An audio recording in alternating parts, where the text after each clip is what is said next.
Hey everybody, this is Brandon Luna, and I just wanted to let you know that the Luna Podcast Group is expanding. If you're a fan of Love to Hate, don't forget to check out our two brand new shows, Fright Flicks and Second Chance Cinema. Also, don't forget, there's a lot of great content on the Luna Podcast Group already.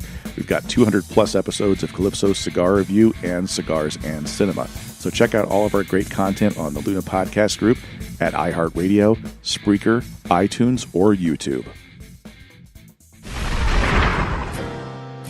Hey kids, it's that special time of week when Brandon and I get together and give you another episode of Love to Hate. I'm Philip Fullman. And I am Brandon Luna. How you doing, buddy? Doing great, man. How about yourself? I'm good. I'm digging this new setup we got. Yeah, I got a fancy little mixer doohickey now. We're getting close, man. I know, Pretty man. soon. Big time's right around the corner. I know, we just need to get one of those rooms with all the different, the fuzzy things on it. What's that? A studio? Yeah, studio. Yeah, it's the fuzzy room. We need a fuzzy room. The pokey room. Just put the carpet on it? Yeah, with the has to have the foamy things, or the old McDonald's Big Mac.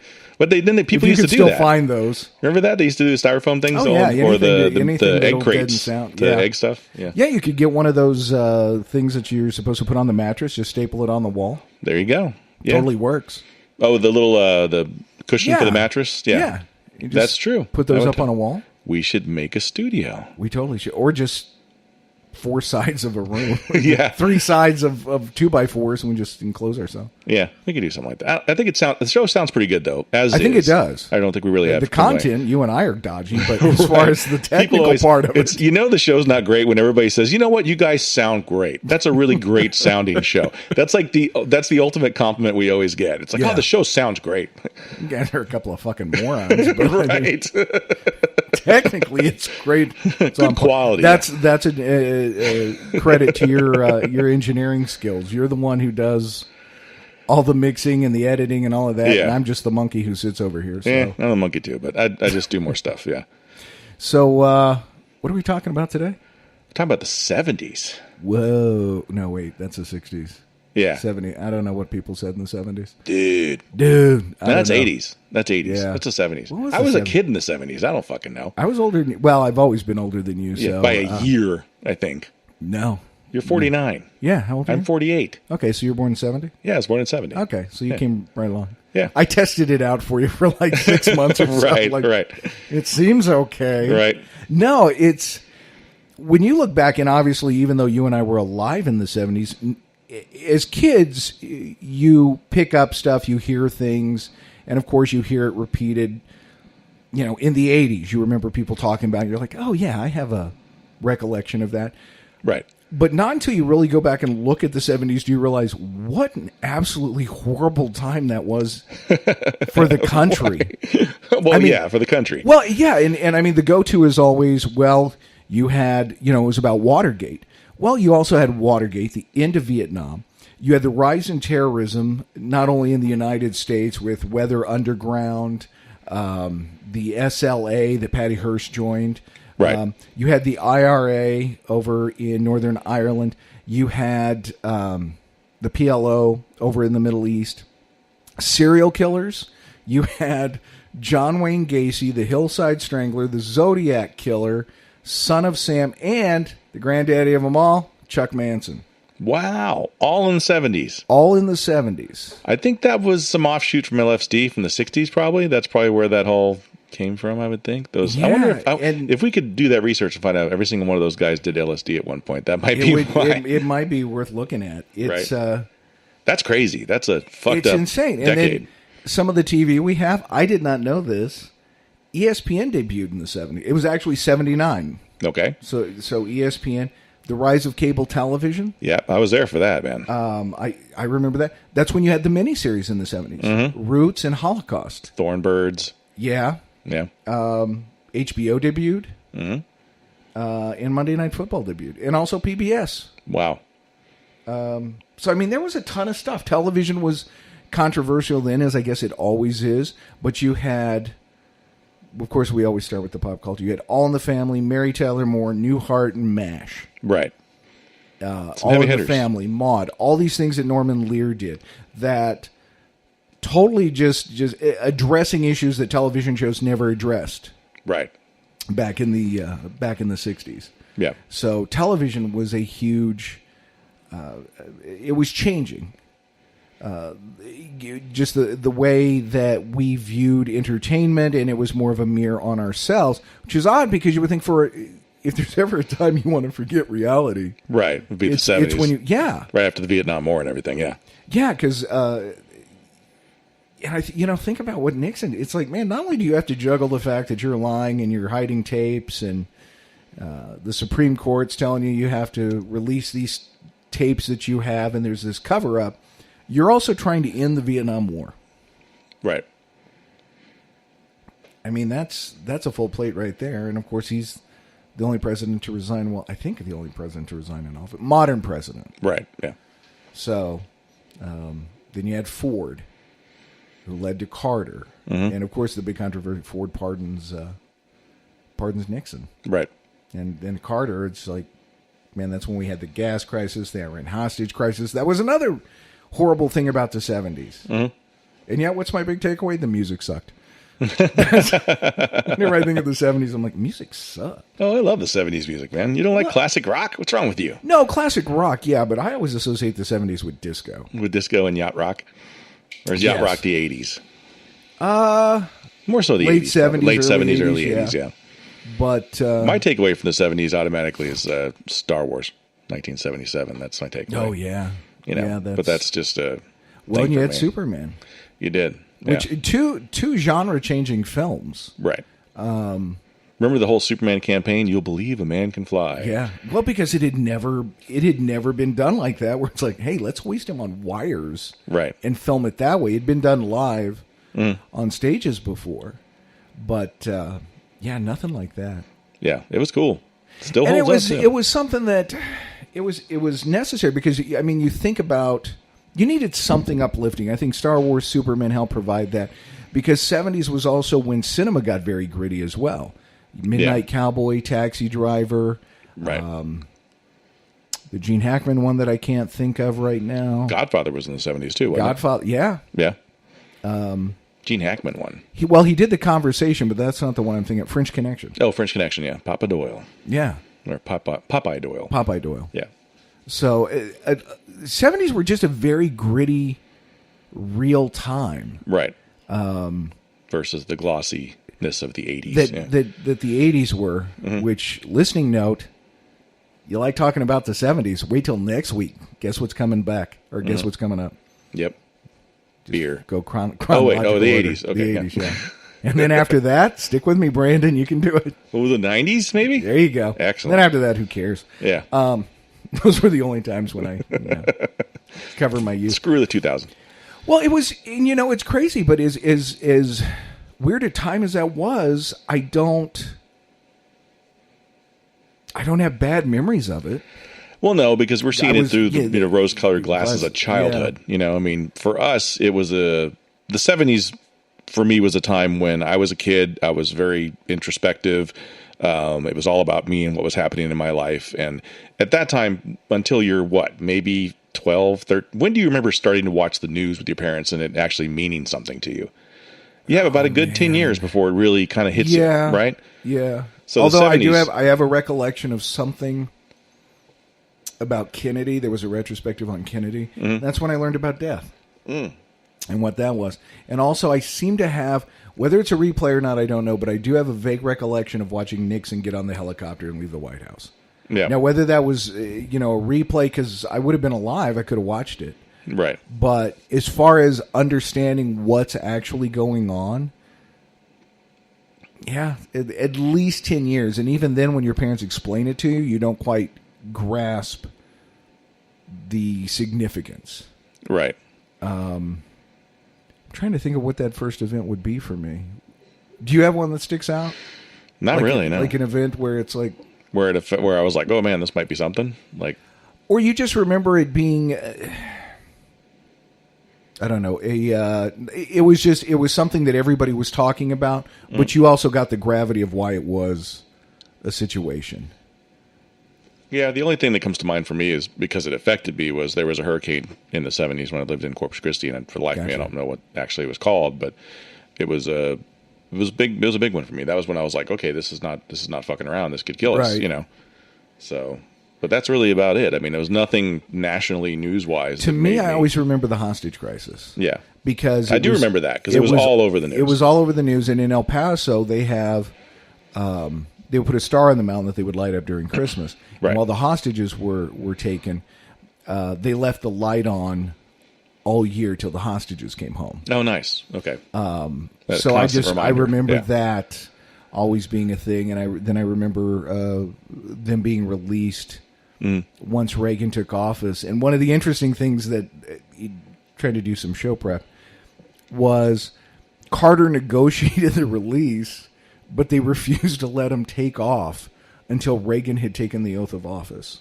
Wow. They're like, it's not happening on your watch. The Iranians hated Carter so much that they were bound and determined he was not going to get credit. That's messed up. So, but I remember that being a big thing when, the hostages finally came home. Right. Fortunately, I didn't remember anything about the serial killers. That was all later life. And Vietnam, that was something I certainly heard about, but far from comprehending it. I would argue that to this day, I still don't fully understand Vietnam, although I think I'm on a little more solid footing on how I feel about it, my views on it. But at the time as a kid, you just knew the country's at war. Right. And that was about it. So, man, what else? I don't know. I had a bike that had Buckaroo written on the side and a banana seat. And I don't know, man. It was Tough Skins, which sucked. Right. The clothing sucked. That was the other thing. Not only did disco suck, but the clothes sucked.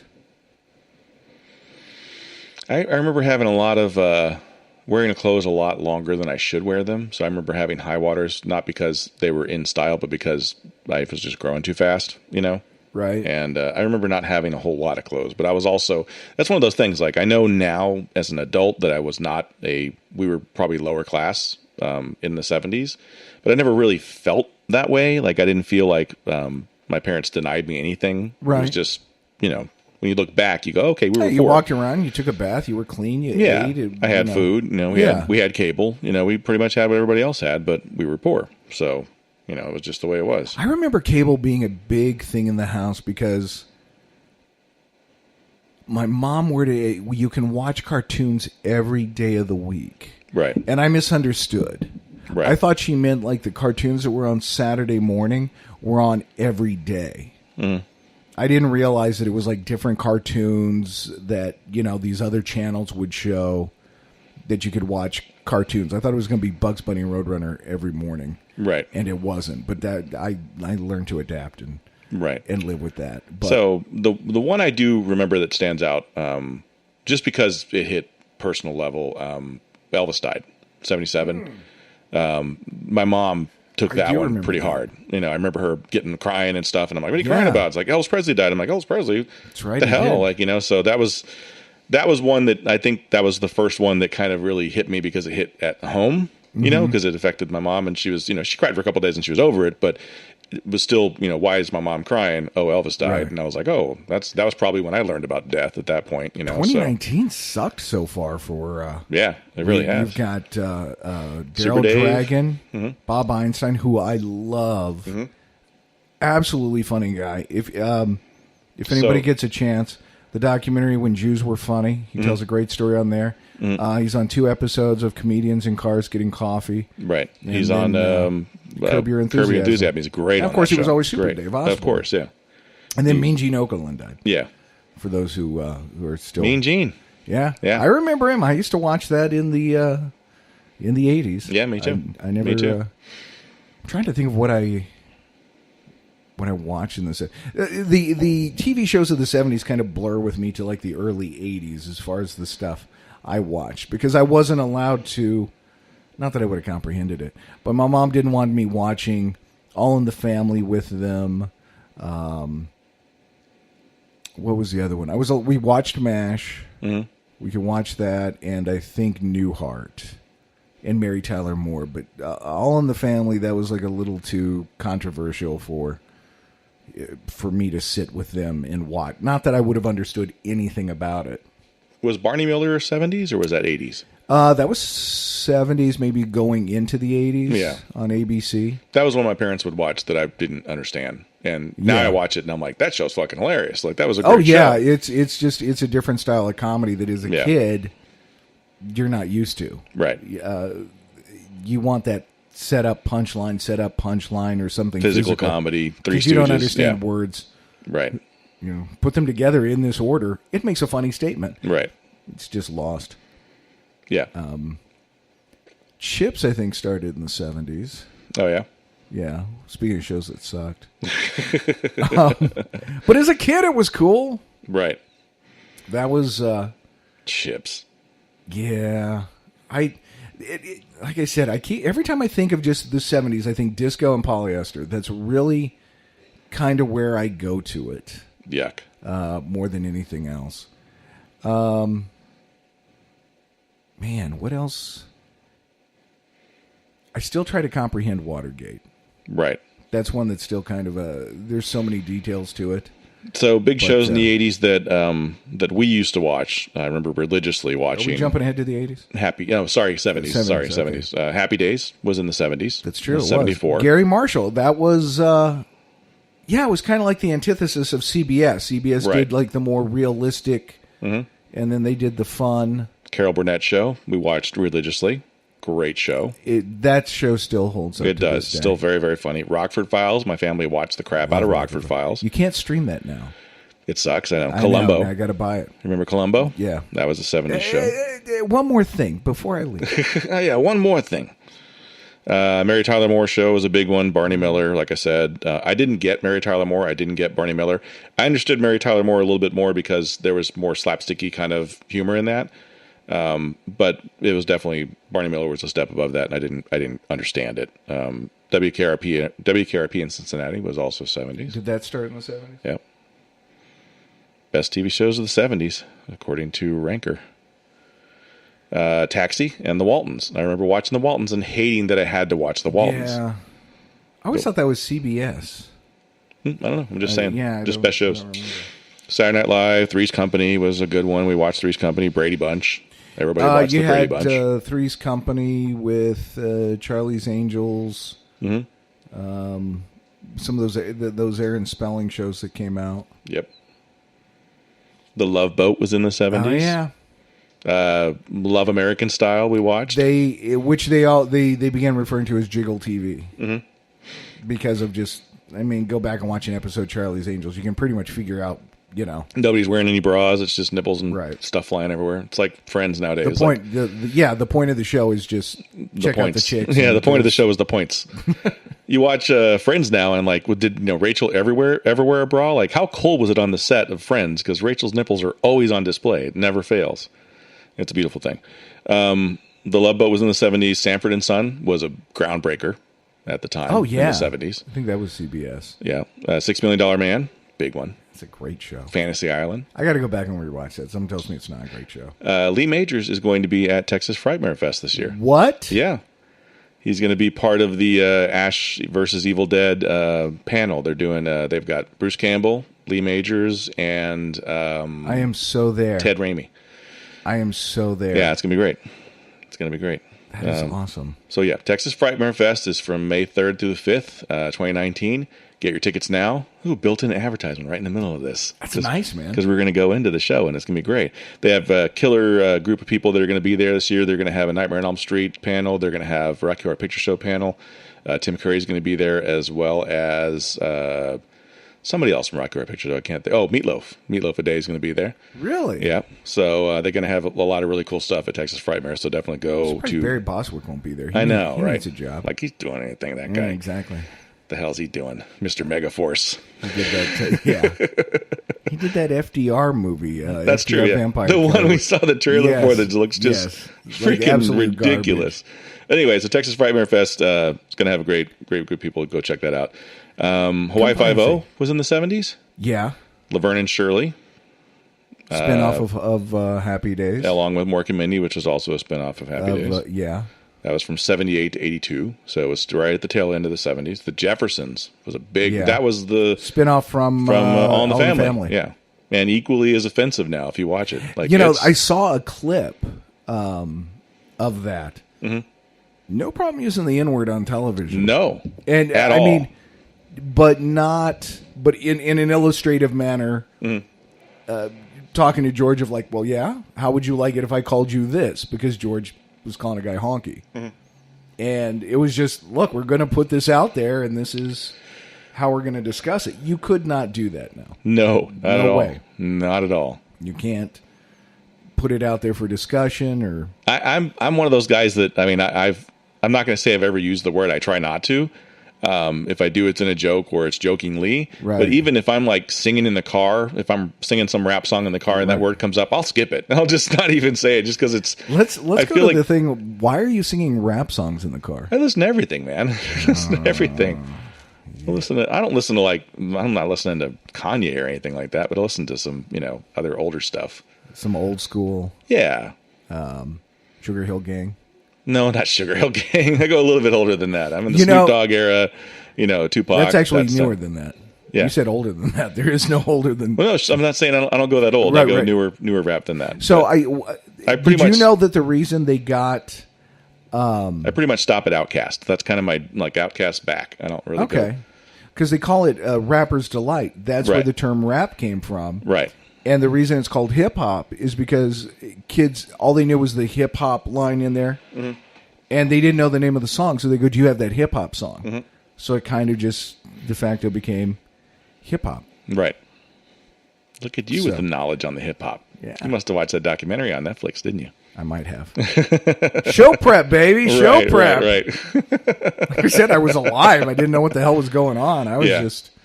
it's definitely eating and trying to stay alive. The fact that they don't edit that. If you catch those on TV Land and stuff, they show all of there. it. Yeah, it's there. So that's interesting to me that they don't. Given how everything is become so edited. I mean, you can't hardly get Looney Tunes cartoons nowadays that aren't cut. They're all hacked to pieces. Edited to death. Yeah. It's not the same cartoon because everybody is going to get offended in a Looney Tunes cartoon. I've got old laser discs of the Looney Tunes stuff that they put out. Like they put out like a box set that I've got. And those are the uncut cartoons. And I ended up transferring most of them to DVD at some point. So I've got them. But they're totally different than what they show on TV. I may offer you cash to burn me some copies of they're those. Cool. Because they're really great. I mean, that's what I grew up with. Me too. And at no point did I ever think that I could go jump off a cliff and survive or that I should drop an anvil on somebody. Apparently Ted Turner thought that we needed to have ourselves saved from those cartoons. And that's why those are edited today, because Turner Broadcasting bought the rights and fucked them all up. But that's the 80s. That's the 80s. Turner came about in the 80s. Right. But you needed any more trouble. Mm-hmm. I mean, think back. Like I said, all the serial killers in the 70s. Mm-hmm. That had to, like you said, drugs. But you're coming out of a time when obviously Manson's big master plan was we're going to blame everything on black people. Mm. People will assume black people committed the murders, and then there's going to be a race war. Now I sound like Bugs Bunny. There's going to be a waste war. Waste war. That's Elmer Fudd. Yeah. I'm hunting rabbits. A race war, and that the white man would lose, and then with black people in control, then they wouldn't have the ability to maintain the control. So Manson and his followers could then go walk in and take over, and Manson and his followers would run the country. Right. And it's like wow, there's so many holes in that. It's so crazy, it just might work. But it did not, thankfully. Yeah. So it's weird when you look at it. It's like, why all the world itself at a boiling point, right? For all of this stuff to to be going on. And I was just worried about my Star Wars toys. Yeah, That's I mean, that basically was it, pretty much all I cared about. It's like I had no idea some dude was shooting people in New York City. Right. I was just worried, when am I going to get my next push-up over at the ice cream truck? That was my concern. You weren't worried about the Battle of the Sexes? And Not at all. Not at Bobby all. Riggs and Billie Jean King? Not at all. I mean, I remember watching a lot of tennis on television. Like, it was a big deal in the 70s. That's right. Your and parents stuff. played tennis, they right? played tennis. We had we were over at the place, what do they call it? Yeah, there was I forget what they call it. Country club. There you go. We'd go to the country club and play tennis and have tournaments and shit. So I was ensconced. I love in how that you shit. say you grew up lower class, and then by Right. the time it's done, your parents are at the country club. It's like, that may be why we didn't have a lot of food. We paid for a country club, so I was eating beans and weenies at the house. Like, been thanks a eating at lot, the Dad, country you son of a club. bitch. I need to ask him about that fucking country club. you thought you were lower class. You had no idea. You were in the dark about everything. Well, the house was a piece of shit, and we lived on fucking beans and weenies. So it's a they were at goddamn the country country club. club. Hey, I got to eat free at the country club. I ate like a you fucking king go. there. Anyway, so You can't beat that. That's when country clubs were cool. yeah, it was. Man, I'm trying to think of it. There's so much going on with that. Is a decade. It's just trying to fit it all in and understand that. That was an editorial. Yeah, but I mean that was our youth, right? I mean, I was, feel like, and I'm glad I wasn't an adult going through that because the pressure to go through that and to look at the fact of what the country had become. Coming out of, you've got, coming off a high after winning the war into the 50s, and then really, once Kennedy was assassinated, that's when everything started to change. People started to view things differently. And then especially Nixon, that's when you really lost all that trust right in that public office. Before that, I think there was a little bit more respect for the office. Mm-hmm. And that just completely went away.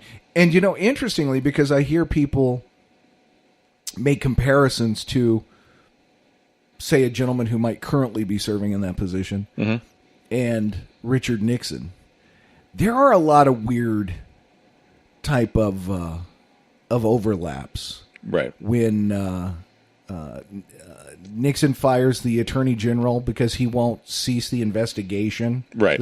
Or he won't fire the special investigator investigating Watergate. So he fires that attorney general, puts William Ruckelshaus in for like a minute. He won't fire the special investigator. So Ruckelshaus is fired. He doesn't even make it a day. And then he gets a third guy, and he's like, "Oh yeah." He goes, "We'll stop the special investigation." Wow. It's Sounds just you lose that trust in the office, and then you've. Do you think we ever gained that back and then lost it again? No, I think Reagan Reagan was good for the country because it gave us hope again. Right. If nothing else, Reagan, of course, as we'll talk about later, he had his issues with Iran-Contra, mm-hmm. but came out of that largely unscathed. Right. It certainly doesn't affect his the way he's looked at by some. Right. But Nixon never recovered that because Nixon's like OJ. Mm-hmm. You're remembered for this one thing, and people have to go back and go, yeah, but you remember when he was... Right. Remember when Nixon went to China. Mm-hmm. Anything that Nixon did that was a positive, completely lost. Right. Because of that negative, yeah. Nobody really has ever learned the lesson of Nixon either, which is just say you did it. Right. Apologize and go, yeah, you know what? I did it. Mm-hmm. And that's something when it comes to Reagan and Iran-Contra, mm-hmm. he actually owned it. Right. Even though they've said, this was Ollie North's deal and Reagan had nothing to do with it. He said, no, this happened on my watch. Mm-hmm. He said, the buck stops with me. I'm responsible. It's like, whoa, he just took that. Right. When he didn't have to. But, I mean, if anybody should be able to take that, it should be the President of the United States of America, absolutely. Right? Because especially if you have the backing that he had of the people at that time, it makes sense to take it. Nixon, and people probably respect not so much. That. Right. And Nixon could have done it. He could have. He'd won re-election. He could have come out and said, look, yes, this is what happened. This is why it happened. This is on me. Right. And people would have said, okay, yeah, but he admitted it. Right. And instead, it was just the cover-up gets worse and worse and worse until it's just like, oh, yeah, well, here's the tapes. Well, they're edited. Well, yeah. Well, here's the transcripts. Holy shit. Right. Like, oh, yeah, sorry. And at that point, everybody just, nothing you say at that point will ever be believed. Right. So he was effectively done. And then, you got Ford to come in and play mop-up. Right. Not an enviable position. Nope. And then pardons him, which you kind of want to see him get his comeuppance, but I get why he did it.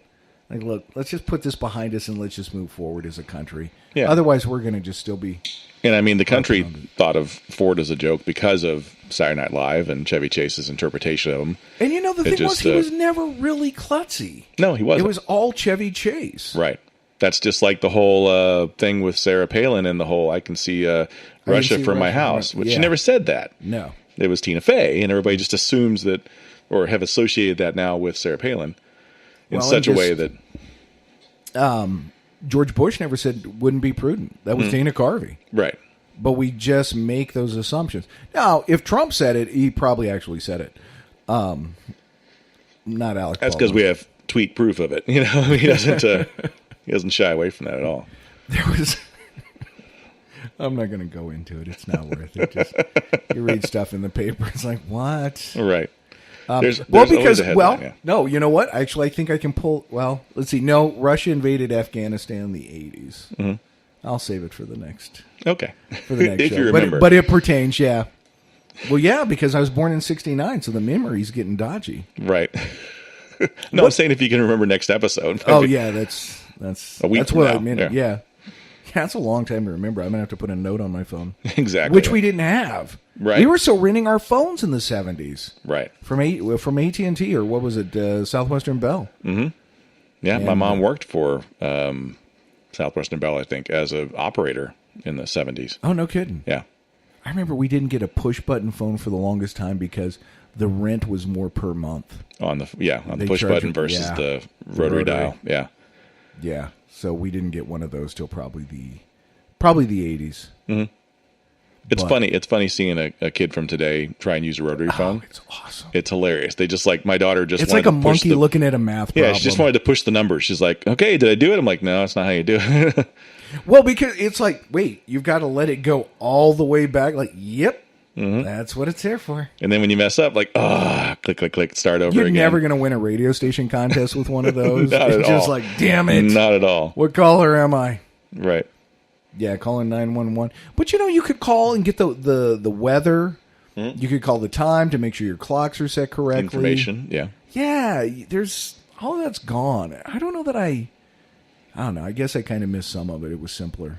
It was. I do. I tell you what I don't miss is the old school cable boxes where they had that little slide thing and you had to actually physically get up and change the channel. Do you remember those? Ours had a long cord. Mm-hmm.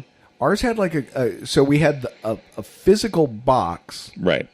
It was like the receiver or whatever that said on the TV. And then on top of that was the channel selector that had a long cord that we could move pretty much any spot in the living room. Oh, yeah. No, we didn't have that. We had... you had the slide? It was a slide. It was a box about yay big, about the size of a VHS tape, or maybe a couple stacked on top of each other. And it had numbers 1 through 99 or whatever.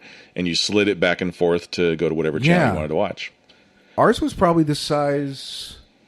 A little bit smaller than a hardback book. Okay, yeah. Thicker, but about the same dimensions. Right. And it had 2 tiers, and you would toggle between top tier, bottom tier. Right. And then you would just push the buttons. It was like 1 through 25, so you had 50 channels. Right. And we got all the LA stations. That was our cable. We got 2 channels out of 3 channels out of Los Angeles. Mm-hmm. So we didn't get WGN. Now if you have cable, you get the Chicago network. Right. So I grew up watching a lot of Angels and Dodgers games in addition. But I'm trying to think. We never paid for HBO. Mom never ordered it because there was nudity on there, and she didn't want me to accidentally run into nudity. Right. So we never had that unless it was like a free weekend. Yeah, we had HBO. So I'll tell you how we had HBO, though, because we had the slide thing.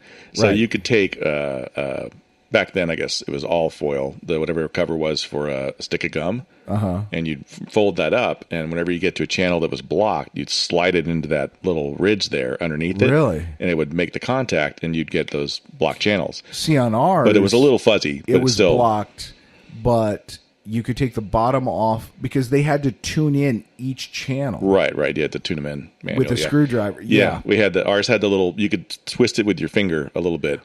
On the inside or the outside? On the inside. It had like a little, it was almost like a clock rotary thing or something. Yeah. Our guy used like a little, the cable guy used like a little screwdriver so we could go in and the station that was supposed to have HBO that was scrambled, we just turned that and then it's like, now you got HBO. And we did that too. So ours had a sticker on it because they didn't want you to do that. And I would just blow dry the sticker open and then pop it open and tune in all the channels. And if we ever had a service call, I'd be the same one. I'd be the guy blow drying it again, put it back to where they were blocked again, and then put it back together and put a little glue stick on there so it stayed. Well, and then it became the adapters in the back. Then you just had to know a cable guy, right? And then you could get free HBO, yep, or Showtime, or Cinemax, or whatever it was you had. But yeah, that was a huge thing. And I remember when I heard ESPN was coming out, I'm like, 24-hour sports. That's awesome. What the hell? Because they started off with some, just whatever nobody else wanted. Other than Sports Center, talking about the NFL, you didn't have NFL games. You didn't have them having players get interviewed. I mean, you're talking about horse races and women's softball and men's softball. Bowling. A lot of bowling. A lot of lumber sports. Yeah, I remember polo. Yeah. Like, what the hell was that? That was the first time I heard of polo. Like, what the fuck is polo? Like, why are they... This is like playing pool with a fragrance by horse. Ralph Lauren. Yeah. But weird that stuff. was... that was one that I remember getting excited for and then being let down by. But Sesame Street, that was... You also had Mr. Rogers' Neighborhood. Yep. Which came about, the electric company. So pretty much that whole children's block on PBS... was really, I mean, that shaped a lot of kids. I mean, you look at what you learned from it. Yeah, you went from PBS to the Muppet movies in the 70s. That's true. So yeah, that was that was a fast jump if you think about it. Well, and you can always kind of gather somebody's, although they've done it since. Right. But you can usually get somebody's demographic if you go, bum ba da da da, manamana. And you're like, yeah. Right. It's incredibly catchy. It is. Great stuff. And I'm a big horror movie fan, so... You had a lot of great horror movies. A lot of great horror movies in the 70s. Yeah. So, and this is making me realize how bad my parents were at parenting because I saw most of these in the theater. So, Texas Chainsaw Massacre was 1974. Now, I didn't see that until later in life, so I'll give them some credit on that one. Don't Look Now in 73, which I didn't see till the 80s on cable. Alien in 79, which I did see in the theater. So I was 9 years old when I went to the theater and saw Alien. Yeah, I had nightmares that night about something being in my stomach. So yeah. Let's see here. We've got Black Christmas, which I didn't see till probably the 80s on video. Dawn of the Dead, which I did see in the theater, which is 78. Black Christmas? It was the first movie with the killer Santa Claus thing going on. The Wicker Man, which I did see in the theaters in 73, but I don't remember it. I did see it later. That came out in 73, the original? 73, the original, yeah. Jaws in 75. I remember going to the theater and seeing that. That was considered really the first summer blockbuster. Right. So that started it all there with Jaws. And then didn't you have Close Encounters in the Abominable 70s? Mr. Fives was 71. I didn't see that till later. What was it? What did you say? Close Encounters. Close Encounters? I don't know. Didn't that come out in the 70s? I think it was right after Star Wars, probably like 77 to 78, somewhere in there. Okay. The Omen was 76, and I remember seeing that in the theater. Oh, dude. Yeah. The Exorcist. Yeah, that's coming up. Eraserhead in 77, which I don't think I saw till the 80s. Yeah, Carrie in 76, which I remember seeing in the theaters. So I was 6 years old when I saw that. I did not see that in Hills theaters. Have Eyes. The Brood, which messed me up. Suspiria in 77. The Brood messed you up? Yeah, The Brood was a David Lynch flick. Not David Lynch, David Cronenberg movie about a woman that was basically giving birth to these like clones or whatever. It was freaky stuff. Phantasm in 79, which I absolutely loved. And there was boobs in that, so I was like, yes, boobs in the theater. 73 was The Exorcist. To this day, still a creepy movie. That's a fantastic movie. William and Friedkin. The Omen. Halloween in 78, which I did see in the theater. I saw none of these until I was. Yeah, and that's older. It. So yeah, a lot of good horror flicks in the 70s, man.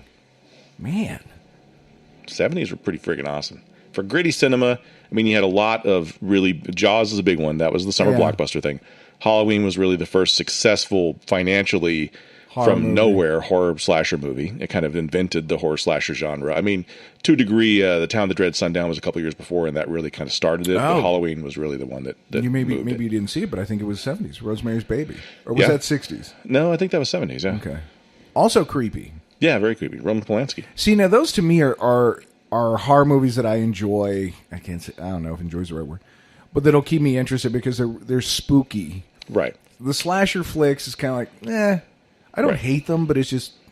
Slasher movies are enjoyed by a certain type of person because there's a certain fun in seeing how they're going to kill people, which is an odd thing to say, but people get off on that. Like, this is that was the best kill in the movie. Like, you realize what you're saying. Like, you think about what you're saying, but that's what makes it fun, because it's just so unrealistic and crazy that someone thought of this and actually filmed it, you know?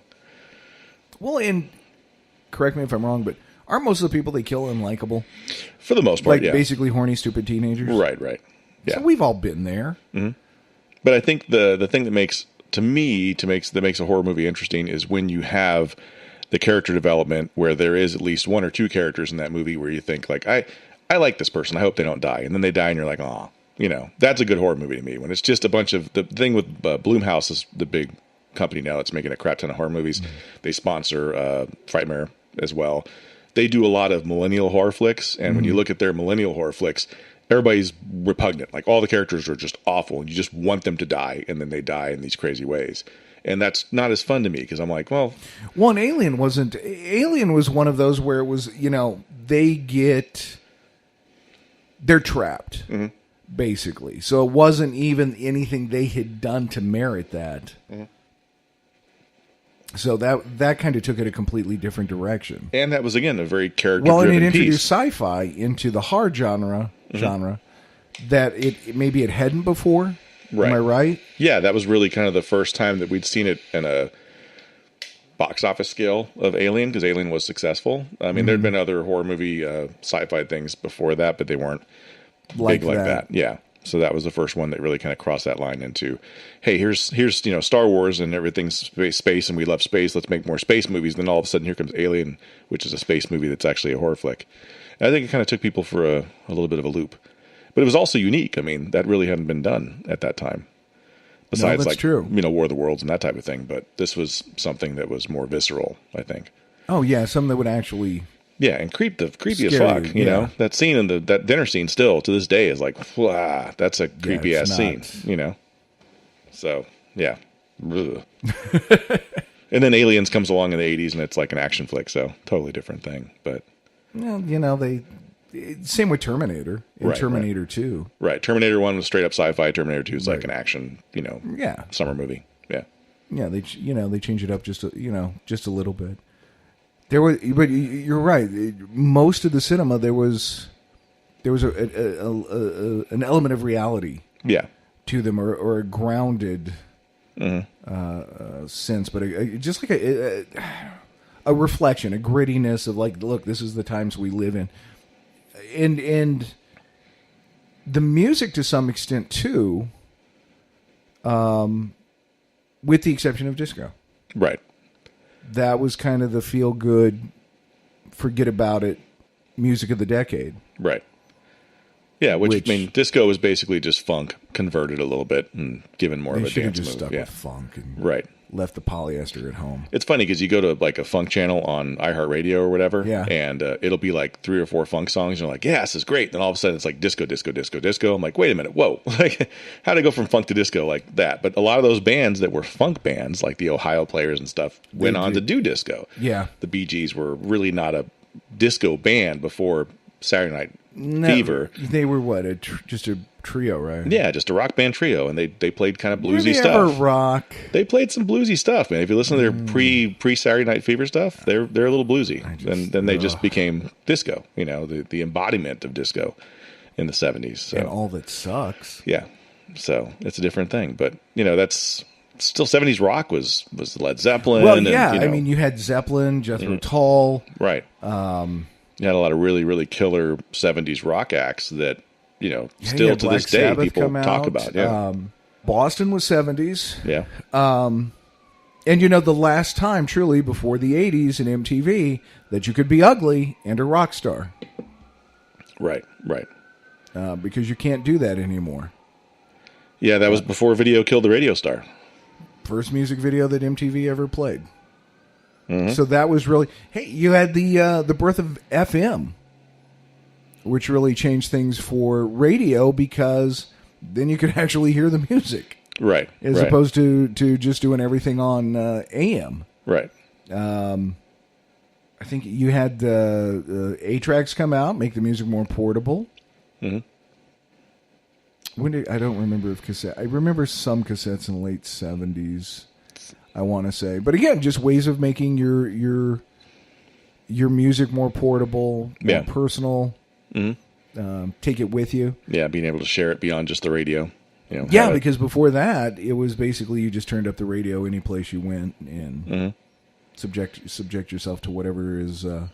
There's always something. There was something that's gone now, and I miss it because it doesn't happen very often. But I remember it happening in the 70s, and I remember it happening a lot in the 80s, where you'd be listening to something on the radio, and you'd stop at a stop sign or a stoplight, and someone would pull up next to you, and they're listening to the same thing. And you have that moment with a stranger where you just look at them and go, "Yeah, fuck yeah, man! You know what's going on. This is great. You don't get that." Yeah, you make all the stadiums rock. You just don't get that. You don't get that moment anymore. Don't. Very rarely. Yeah, because everybody's got their own thing. Yeah, one guy's listening to a podcast, and somebody else hopefully is it's Love to Hate listening to hopefully somebody else is listening to NPR. Somebody else is listening to sports talk. You got the guy you always know the guy that's listening to rap because it's like shaking the whole fucking neighborhood. Well, and think of the other thing too. Everybody sat down.